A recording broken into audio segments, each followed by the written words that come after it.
Hi, Timeless Recaps here.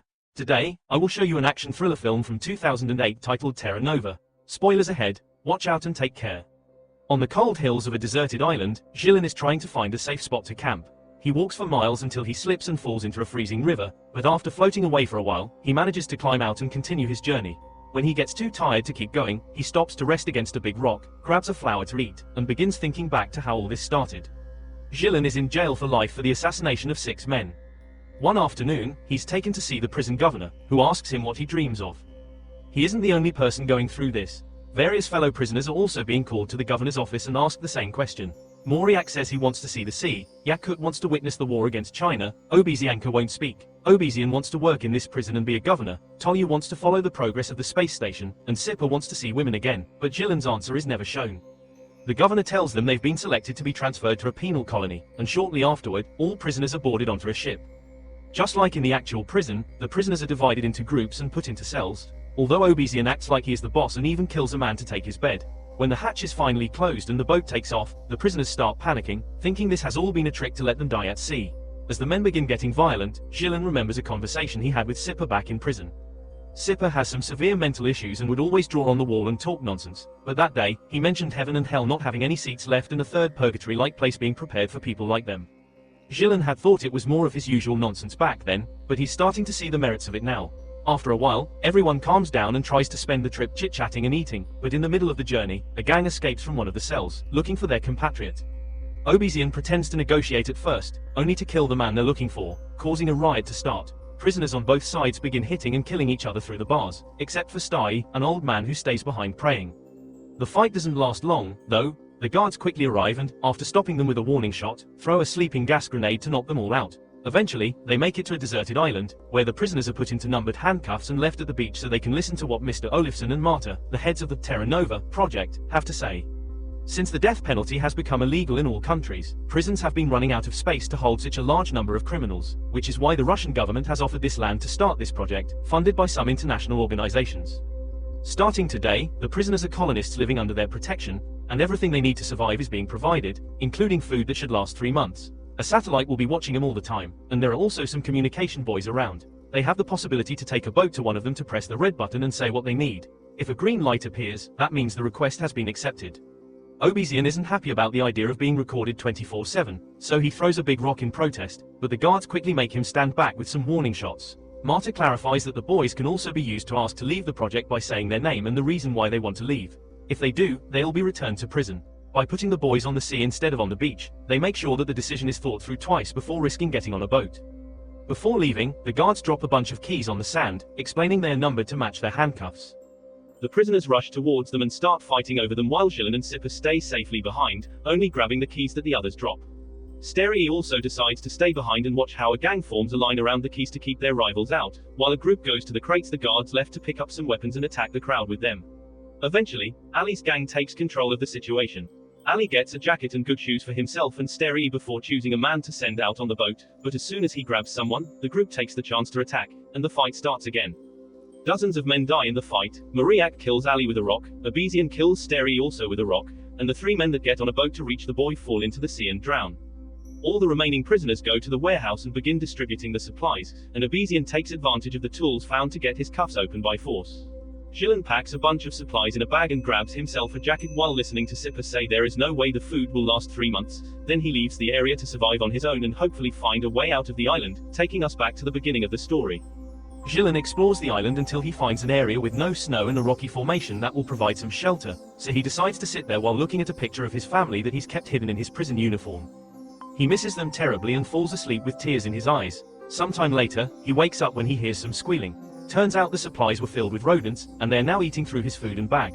When it starts raining, Gillen finds shelter under the rock formation he saw before, getting a fire going for warmth and heating some water.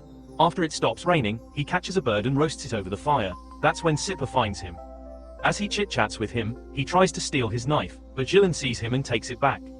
Sipper offers some salt he had with him and his help in exchange for some meat, which Gillen accepts, so Sipper goes to pick up more wood and sees the family picture on Gillen hung on the rocks, which makes him blow a kiss at Gillen's wife. Afterward, they share the bird, and when they're done eating, Sipper walks to the edge of the cliff, explaining he doesn't jump because he's too afraid. He asks Gillen why he won't die either, and Gillen explains it's because of his family. they're dead, and he wants to be buried next to them, which can't happen if he dies on the island. The two men fall asleep, and when Gillen wakes up, he finds Sipper has stolen the picture to use it as inspiration for his debauchery. Furious, Gillen beats him up and pushes him off the cliff, but Sipper doesn't die because he doesn't fall into the ocean. He drops on a hill right underneath. But even after this disagreement, the two of them travel together as they explore the island. Sipper easily amuses himself with the trash he finds in the water while Gillen tries to fish, but the only living being they find in the water is some sort of aquatic centipede, which freaks Sipper out. While looking around, Gillen is shocked to suddenly find part of a seaplane among the rocks. It only takes going a bit farther up the hill to find the entire plane, which gives him a bit of hope because he used to be a pilot and would be able to fly it. However, two men aren't enough to move it, so for now, they go back to their shelter. Gillen starts a fire with some matches he had grabbed at the warehouse, but there's something in him that creates a very toxic smoke. He moves away from the fire and drags a sleeping Sipper with him, who at first won't wake up.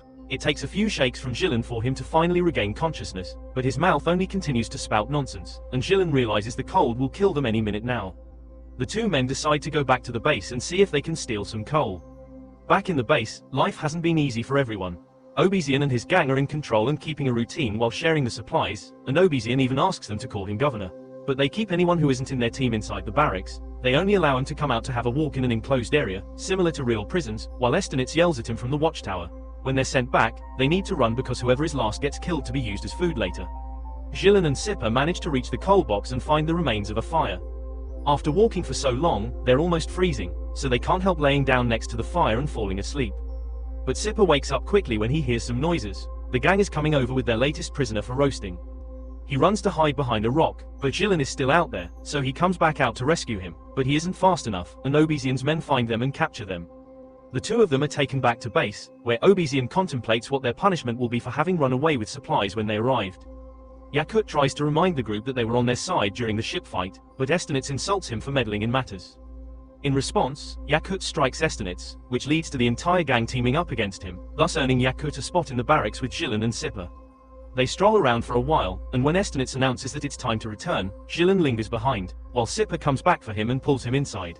They can only watch as the last man standing is captured and tied to a pole, begging for water as his final wish. Out of pity, Sipper brings a cup to his lips just before he is executed. Later, before bed, the group discusses the idea of rebelling. They are uncertain about the dangers, but Schramm convinces them that it is worth attempting. The next morning, Tolya shows Obezian the secret trap he has installed in his workshop to catch any would-be thieves. After the group takes their daily walk, Estenitz attempts to get everyone back inside to start their usual game, but only two men comply. The rest gather together while Yakut throws a rock at Estenitz to silence him. Gillen approaches Obezian and proposes a deal. If Obezian lets them go to the buoy and request food, Gillen will inform him of the plane's location he found. Obezian agrees and opens the gate, allowing him out. While Tolya and Gillen go with two other men on the boat, Obezian inquires if his men know anything about Gillen, learning that he was a pilot, that his family died in a plane crash, and that he ended up in jail for killing flight dispatchers at the airport with a rifle. This crime was classified as murder in a state of severe emotional agitation, which Obezian interprets as Gillen having a guilty conscience. As soon as the boat is far enough away, Obezian orders the group to return to the barracks, cancelling his earlier deal. When Yakut tries to confront them, he is killed immediately, prompting Obezian to grab another man before declaring that the game is back on. The group can only race back to the barracks, as a fight would be very unwise since Obezian's men are armed. Meanwhile, one of the men nearly falls off the boat but is caught just in time and dragged back aboard. Tolya reaches the buoy, only to find it broken, and not even his tools will help. They return to the shore, and Gillen informs Obezian that food is on its way. However, Obezian does not believe him, as there wasn't a green light confirming it. Tolya reminds him about the existence of the plane, but Obezian doesn't believe that either. Yet it inspires Obezianka to move around with his arms spread wide, mimicking a plane. Obezian finds this distracting and grabs him by the neck, allowing Tolya to come at him from behind and kill him. Two other members of his group, Amerbek and Arzanov, then eliminate the rest of Obezian's gang and watch Estenitz flee before they can catch him too. They ask Gillen what their next move should be, and he insists on freeing the men from the barracks, swearing food is coming and that they won't resort to cannibalism anymore. The men are skeptical and remind him they now have plenty of bodies to feed on later, but Tolya believes they should be buried. Gillen reinforces the importance of the plane, so Amerbek and Arzanov finally agree. They free the prisoners and explain that while they'll be waiting a few days for the food to arrive, they won't be using each other for sustenance anymore, so everyone must remain calm and cooperate. They also plan to send a group to rescue the plane, which they will put in a hangar they'll build and slowly repair to escape later. Suddenly, Sipper interrupts their plans, claiming there's no satellite while writing an SOS message using sand and 3 bodies. Sometime later, Estenitz returns to the base, and due to the new rules that mandate maintaining peace, they decide to overlook his prior actions and share food with him regardless. Gillen leads a group of men toward the plane, and their spirits rise when they see he has been truthful.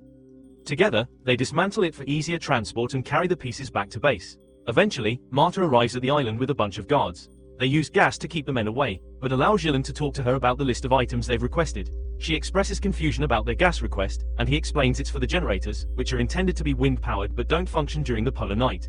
In truth, they desire the gas for the plane. Gillen seizes the opportunity to ask why they didn't respond to Sipper's SOS message. Marta clarifies that their satellite is infrared, it detects heat. They can locate people and stoves, but not words. She questions what the people were doing so far from the base days ago, and he fabricates a story about fishing. They don't believe him, as there's no fish in the vicinity, so he lies again, saying they've been eating those centipede-like creatures, which she finds quite shocking. They also inquire how many of the original 206 colonists remain, which Gillen finds suspicious since they should be able to determine that with their satellite. He tells them that 87 are left, many sick, but no one wants to abandon the project and return to jail. Before Gillen leaves, Marta tells him he has the right to make one personal request, so he gives her a few sheets of paper, asking her to ensure the group is provided well. Once the guards deliver the new supplies, Gillen and his men test the gas in the plane hidden in the hangar, happily confirming that it works. Afterward, they watch as a new group of American prisoners arrives while the guards and Marta depart from the island. This group has a leader too, a very large man whom Gillen tries to shake hands with. The man refuses the gesture, instead hitting Gillen, which triggers a brutal fight between both sides. Sipper pulls Gillen with him to hide in the workshop. One of the Americans attempts to follow them, but he falls victim to Tolya's trap and instantly dies. Arzanov confronts the American leader but is overpowered. Just before he can be killed, Amerbek intervenes and kills the big man, as the buildings around them catch fire. All of this is being observed by the heads of the project. Realizing the situation is spiraling out of control, with over 40% of the colony now dead, Marta calls the central office and is instructed to implement Code Naked Island, which sends a contingent of guards to the island to execute the remaining prisoners while Marta burns Gillen's letters. Fortunately, a few men still survive, having hidden in the mountains or in the hangar: Gillen, Sipper, Arzanov, and Tolya. Together, they push the plane out, but when they are about to board, Sipper tells them goodbye and runs to the hills to jump into the ocean, unafraid at last. The remaining trio climbs into the plane, and Gillen successfully takes off. Although the guards fire upon them, his two companions perish, but Gillen is unharmed by the bullets, flying away into his newfound freedom.